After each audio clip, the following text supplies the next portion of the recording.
Bueno, como habíamos dejado en la diapositiva anterior, hay mecanismos patogénicos que están vinculados al incremento del riesgo de obesidad en asociación con los diferentes tipos de cánceres.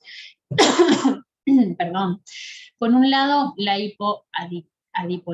adiponectinemia, la hiperleptinemia, la hiperresistinemia y la hiperbisfatinemia, ¿sí? ¿Qué quiere decir esto? Sabemos que la adiponectina es una adipocitoquina que tiene propiedades antiinflamatorias, antiaterogénicas, antiproliferativas en condiciones normales. En la obesidad hay un estado de disminución de esta adiponectina, ¿sí? De hipoadiponectinemia, y esto particularmente, ¿sí? Pierde su factor protector con la carcinogénesis y se asocia con un aumento de la insulina, IGF-1, TGF-alfa, interleuquina 6, asociándose también con una carcinogénesis positiva en muchos sitios de múltiples cánceres como ser endometrio, mama, colon, riñón, entre otros. ¿Qué pasa con la leptina? Bueno, pasa de forma al revés, ¿sí? La leptina, sabemos que en condiciones normales es una hormona que, digamos, en valores fisiológicos tiene sus efectos fisiológicos positivos con respecto a lo que es el metabolismo. ¿Qué pasa en la obesidad?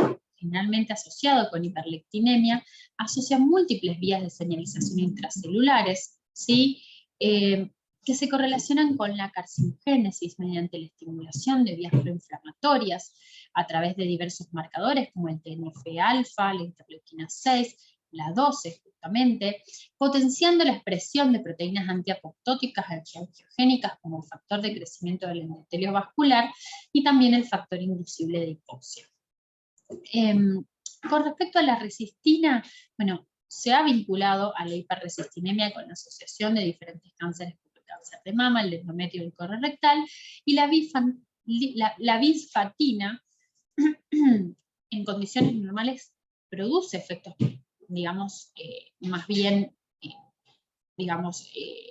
en condiciones aumentadas, perdón, que tenemos el caso que es la obesidad, se vio asociada, ¿sí? Con actividades o propiedades proinflamatorias y proliferativas, antiapoptóticas y proangiogénicas, ¿sí? Es por eso que también la asociación con bifatina y algunos tipos de neoplasias, como el cáncer de mama, de endometrio o colorectal y próstata, se vio en asociación.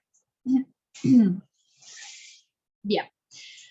Con respecto a otros mecanismos patogénicos, además de la modulación de las adipocitoquinas, tenemos que está vinculada la asociación entre obesidad y cáncer en la resistencia a la insulina, la alteración del factor de crecimiento similinsulina tipo 1, también el estado del estrés oxidativo que genera la obesidad, tiene una parte de mecanismo patogénico en vinculación con con el cáncer, el depósito de grasa ectópica en múltiples órganos que digamos, ejerce sus efectos parácrinos, no solamente endocrinos, y también promueve este ambiente proinflamatorio bien local y profundo, que predispone muchas veces a la tumorigénesis, y por otro lado también, obviamente, otros tipos de mecanismos que están implicados muy bien entre lo que tiene que ver con la interrupción de los ritmos circadianos, los nutrientes dietéticos, la microbiota intestinal y los factores ya más mecánicos asociados a la obesidad.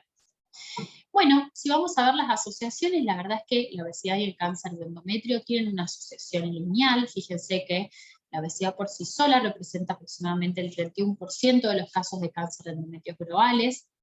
Según un grupo de investigaciones contra el cáncer, el sobrepeso y la obesidad aumentan el riesgo de cáncer de endometrio en un 50% por cada 5 unidades de incremento del IMC. Y fíjense que con un IMC entre 30 y 35 el riesgo aumenta casi 3 veces, pero con un índice de masa corporal mayor a 35 ya el riesgo aumenta casi 5 veces, ¿sí? Entonces, es muy importante, ¿por qué? Porque tanto en las mujeres pre como posmenopáusicas se encuentra una asociación lineal entre obesidad y cáncer de endometrio.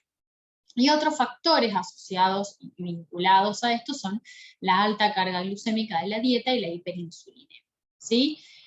Es importante que destaquemos que el tipo de cáncer más vinculado a lo que es la obesidad es el tipo 1, que a su vez es el más común, que es de histología endometrioide generalmente de bajo grado, y que es estrógeno dependiente, ¿sí? En este sí se vieron asociaciones lineales con el aumento del índice de masa corporal y su incidencia, y obviamente que el mecanismo, digamos, que subyace a todo esto consiste, o es consistente con otros tipos de cánceres hormonas dependientes, cuales, digamos, la obesidad, por medio de esta constante exposición al hiperestrogenismo, es la principal responsable del aumento de la incidencia, ¿sí? Acá quería hacer una disquisición que es importante tener en cuenta en las mujeres en edad fértil, ¿sí?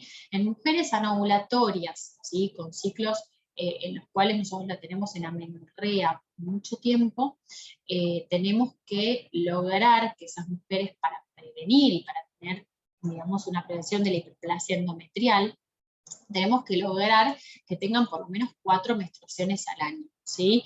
En mujeres que están, digamos, en amenorrea por diferentes alteraciones, o sea, por obesidad, o por anovulación crónica, por un síndrome ovario poliquístico, digamos, nosotros lo que tenemos que evitar es la hiperplasia endometrial, ¿sí? En conjunto con el ginecólogo trabajar y tratar de que esa paciente pueda tener el estímulo de la progesterona en su endometrio para poder, digamos, tener esta deprivación por lo menos 4 veces al año, ¿sí?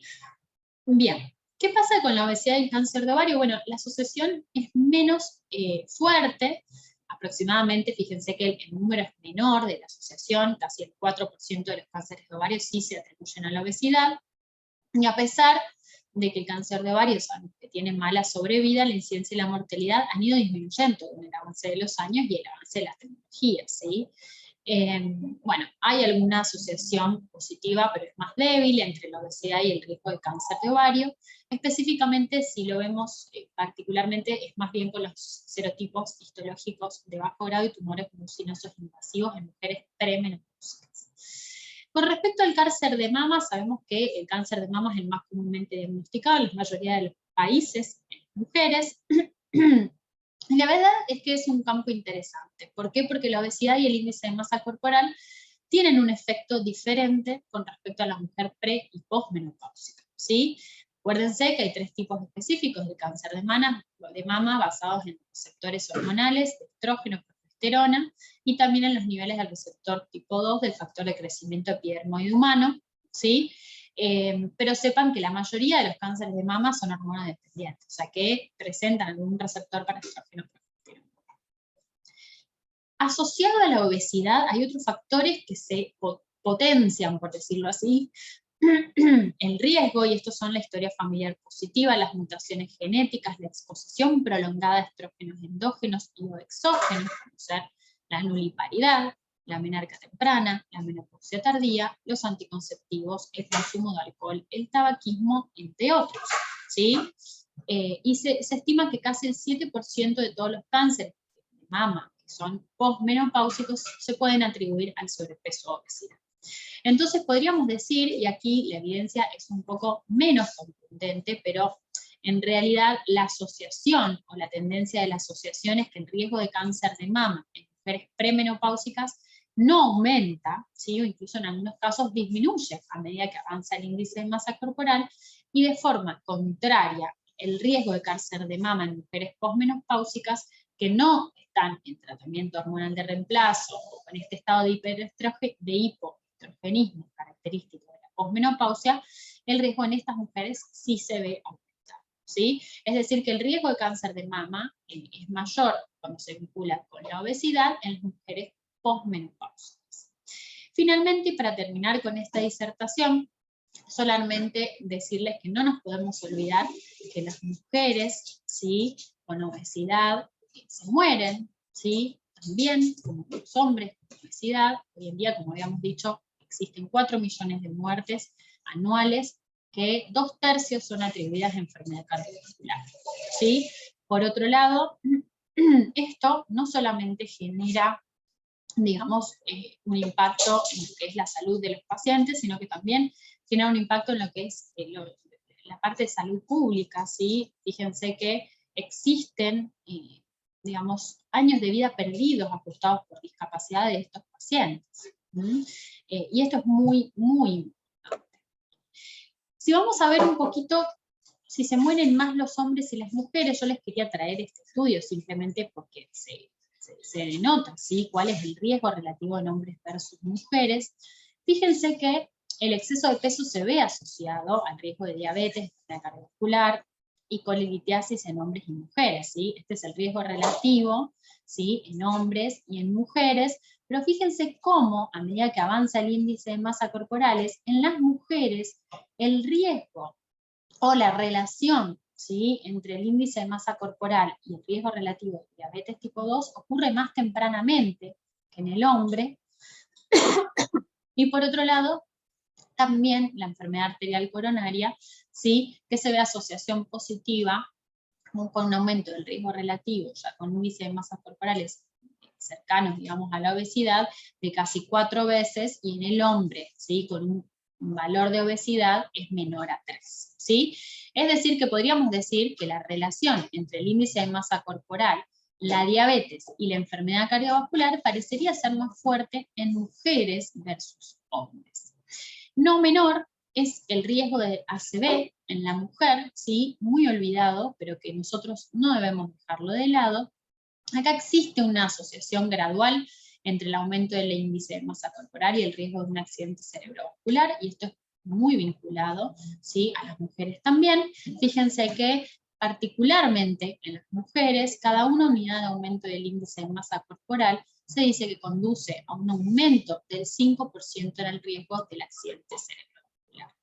Entonces, para finalizar, estas son las conclusiones generales. Podemos decir que en la obesidad y el impacto que tiene en la mujer en diferentes etapas de la vida, en la mujer en edad reproductiva, debemos tener en cuenta que puede existir una disfunción ovulatoria, alteraciones en la reproducción, como la posibilidad de concepción, que ante síntomas sugestivos de SOP debemos solicitar el perfil hormonal, que las mujeres con obesidad que se embarazan tienen un mayor riesgo de desarrollar complicaciones materno-fetales, ¿sí?, durante el mismo, y que existe, sí, un mayor riesgo de cáncer de endometrio en mujeres con obesidad premenopáusicas. ¿Qué pasa en la edad no reproductiva? Debemos tener en cuenta que aquí el perfil de riesgo cardiovascular de la mujer no es el mismo que en la premenopausia, ¿sí?, debemos estar más atentas, que el déficit de estrógenos es un gran responsable de lo que es la insulinoresistencia vinculada a la obesidad, pero no es el único jugador crucial. Hay cambios en la microbiota, hay cambios inherentes a la edad que juegan un papel importante, y por otro lado, sí, en las mujeres posmenopáusicas con obesidad, parecería ser más frecuente la incidencia del cáncer de endometrio, así como en las premenopausias, pero el de mama particularmente en las posmenopáusicas. Eso es todo y muchas gracias por su atención.